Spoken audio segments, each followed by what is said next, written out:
Баршаңызға қайырлы күн. Менің арнама қош келдіңіздер.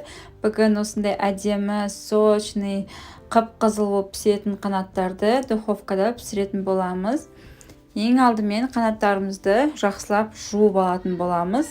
Содан соң керек емес бөлігін алып тастайтын боламыз. Мен алдын ала жуып, шеткі бөліктерін алып тастадым. Енді маринадына кірісеміз. Дәміне қарай тұз, қара бұрыш, паприка салдым. Паприка кішкене көптеу салсаңыздар да болады. Одан кейін бір ас қасық томат.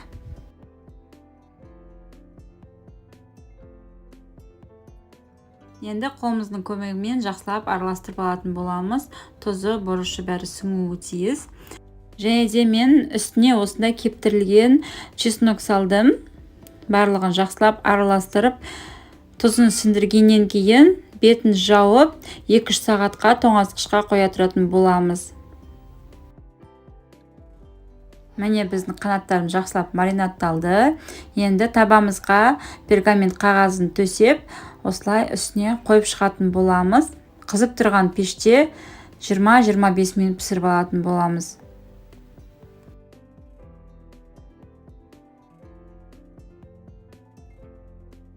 Міне біздің қанаттарымыз қызарып, қытырлақ болып пісіп шықты. Дәмі өте керемет. Осы әдіспен жасап көрсеңіздер, сіздерге міндетті түрде ұнайтын болады. Видеоның соңына дейін қарағандарыңызға рахмет. Қазақша контентті қолдап, менің арнама тіркеліп, лайк басып, пікір қалдыруды ұмытпаңыздар. Сіздермен бірге болған мен, Айдана.